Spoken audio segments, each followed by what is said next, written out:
Pangolins are cool, but what if they were pirates?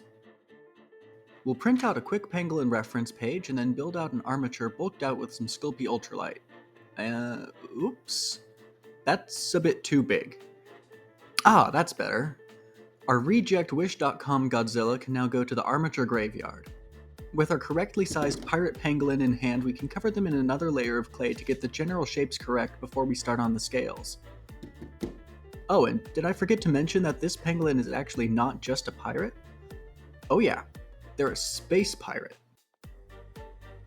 I definitely didn't almost forget to add arms, but I'll add them now on purpose and then finish making our space pirate smooth.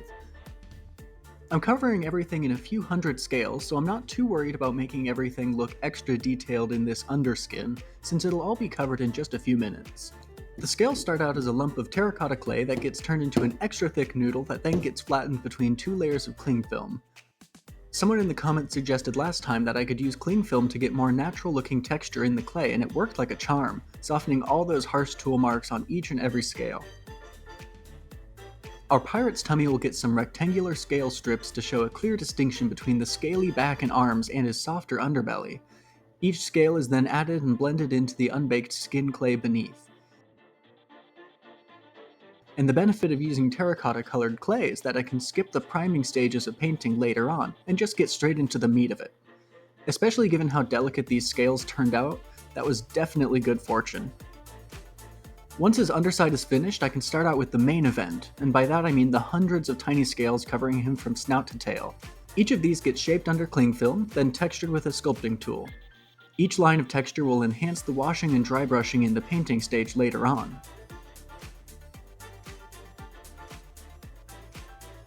About partway through the tail process, I started to realize that my sculpture was looking less like a pangolin and more like a dinosaur had a baby with a pine cone. But honestly, that's still kinda neat, so I'm sticking with it.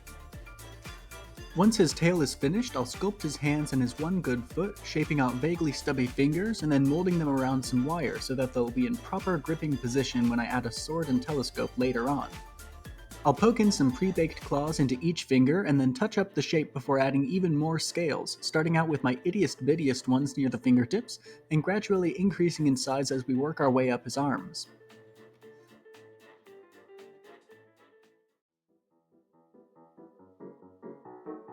Now that his arms and legs are all scalified, we'll whip up a few batches of scales and then hop into a quick time lapse to finish scaling up his body. And go!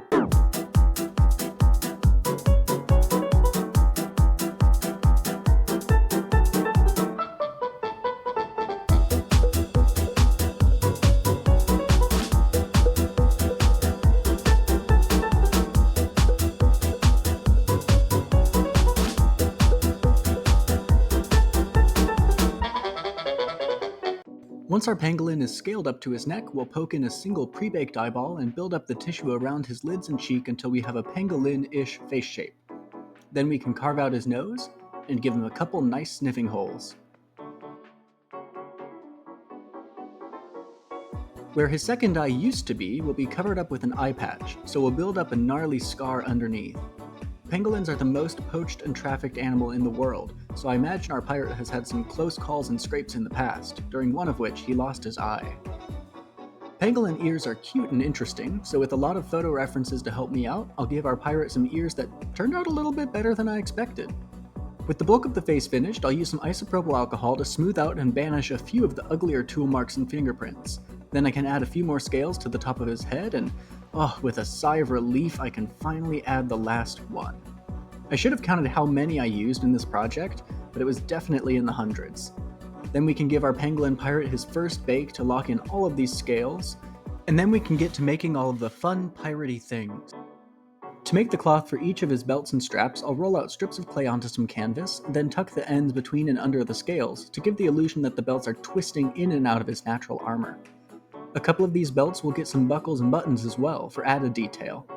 Pangolins have been decimated by poachers seeking their scales, so it's natural that they would wear further protection. For our pirate, this comes in the form of plates of armor.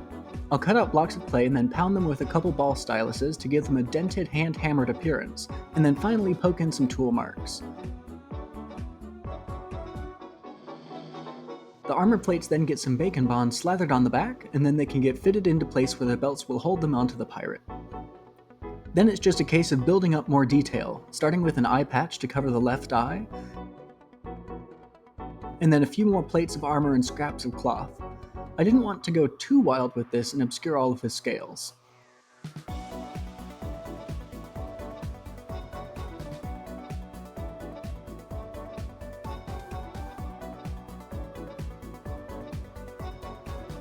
The general vibe I was going for was space pirate, so I thought I could make a few different sci-fi feeling bits and bobs as well, including some toothpick tips on his belt, a potion that can get attached to his right hip, and then another bottle of something that gets affixed to his right side.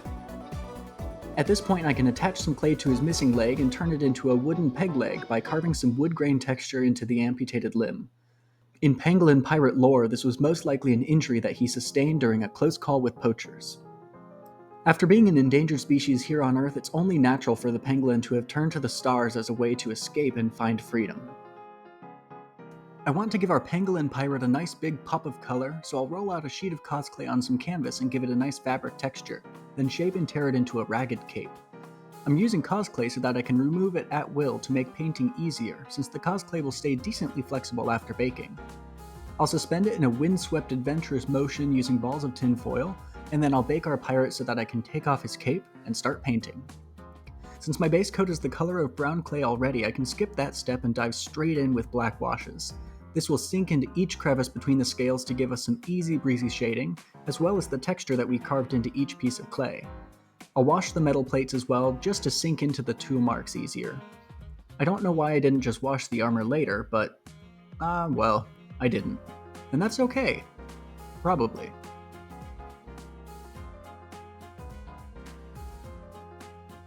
Pirates are notorious for smelling bad and not bathing, but once every inch of our pirate is well washed, we'll dry them off with some dry brushing. I'll dry brush in 2 different layers. The first, a darker brown, to dull the reds in the terracotta base coat, as well as to remove some of the grungier grunge left behind from the black wash. And the second, a more autumn leaf ochre to give our scales some highlights and dimension. Dry brushed and almost ready for adventure, we can start painting the details, starting with his eye patch, which will get painted a simple classic black. We'll use the same black on each belt and strap as well. I was originally going to paint these brown leather, but I thought that brown would blend in a bit too much with the rest of the sculpture, and also a pangolin escaping being hunted for their scales by humans on Earth probably wouldn't be too keen on wearing the skin of another animal. His nose will get painted dark brown, and I'll use the same brown to dry brush his ears and parts of his face to add the shadows and texture. Then I can paint his eye black. To bring back all the texture that I lovingly imparted into the belts and straps, I'll dry brush each with a Stonewall Gray. My hope is that it helps them both stand out more and seem a bit old and weathered. Next, his peg leg gets woodified. I couldn't get around making his peg leg any other color besides brown, but I feel like it turned out okay and can be distinguished well enough from the rest of his body. Each plate of armor then gets painted a deep and shiny chainmail steel.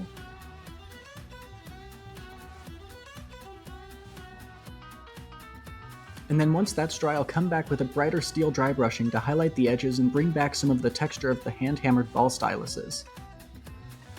Working through the detail, I can paint his belt buckles and buttons a brassy copper color to stand out from the steel.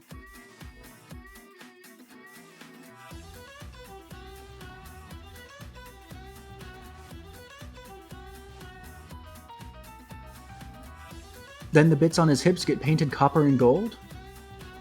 And then I'll paint the first bottle blue, and the second bottle red, with a gold label.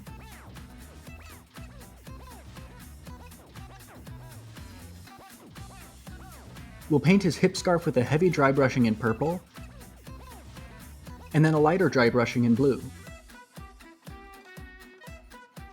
Next, his cape will get painted forest green and dry brushed in lighter green to highlight the torn and frayed edges. Then we can paint each big clasp gold and then fit it onto our pangolin.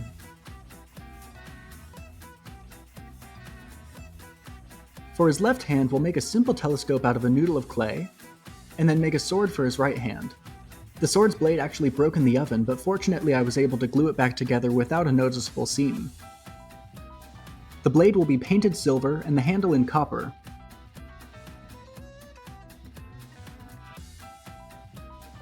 Then the telescope will be painted with the same copper and then dry brushed in silver to make it look worn. These then get fitted into our pirate's hand with some glue to lock them in place. And yes, I do realize that his telescope is held up to his missing eye, and I'm just going to call that the force of habit or muscle memory for our pirate, and definitely not me forgetting how eyes work when I made this sculpture. Last but not least for our pangolin, we'll give the eyes and nose a wet acrylic varnish as well as each potion to make them shine like glass. Speaking of glass, we'll do the exact same treatment to our telescope to give the illusion of a shiny lens. And that's our pangolin finished, and we can now make a base. And if you're curious to know how many scales I broke off while painting, it was this many. Our base starts off as a block of blue foam that we can then cut out and carve into a rocky outcropping before smacking it with a rock to impart a natural rocky texture. Then we can prime the foam with some grey Mod Podge and make an anchor. We'll slap some clay on our wire anchor and then shape it into a more anchorly shape. Then we can bake it to lock in the shape and snip off the worst looking of the two anchor tips. I still wasn't happy enough with how the good anchor tip looked, and I had carved off a little bit too much clay earlier as well, so I'll fix a few of those mistakes and then add some details to make the anchor a little bit more realistic and interesting. My plan is to have the anchor appear as if it's coming from a ship in the sky, so I'll take a long spaghetti of clay and then cut it into lots of little chunks, then bend each chunk into a loop that gets threaded into another to form a long clay chain. The first loop is cosplay so that I can cut it and bend it to fit on our anchor later. I'll glue the broken end of our anchor into a pre-made hole in the foam, as if the anchor is embedded there to moor the ship in place. Then I'll attach our chain with some super glue and hold it until it sits upright, implying a ship flying above our rock. To make our rock look like, well, a rock, we'll paint it pale gray, then give it some heavy ochre dry brushing, followed by an earthy brown dry brushing. Then to really bring it all to life, we can give the whole rock a thick black wash, dabbing away any excess. I ran out of black wash when making the pangolin, but I learned that you can actually make your own by mixing black acrylic paint and water. This will be a lifesaver later, both for future sculptures as well as for my budget. Rock finished, I'll paint the anchor and chain a deep metallic color, and then dry brush it all in copper, highlighting the anchor tips and edges to imply extra wear from use. Then we can brighten up a few details to make them pop from the rest of the anchor.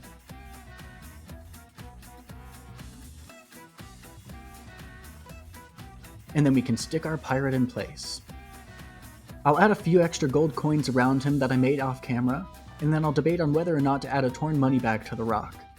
I was worried that without it looked a little too bare, but with it looked a little too cluttered. Eventually I decided that I can have my cake and eat it too, by not gluing it down and making it removable. And that's our sculpture finished.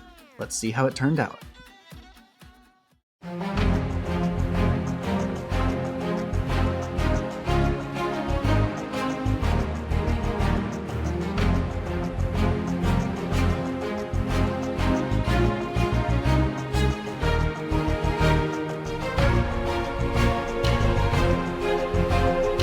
Thanks for watching! Comment below on your favorite pirate hat, or any other endangered animals that you'd like to see living their best life. I put a link in the description to the World Wildlife Fund's donation page. If you have the ability to donate for pangolins or other animals, check them out. I'll see you in the next video. Until then, arr!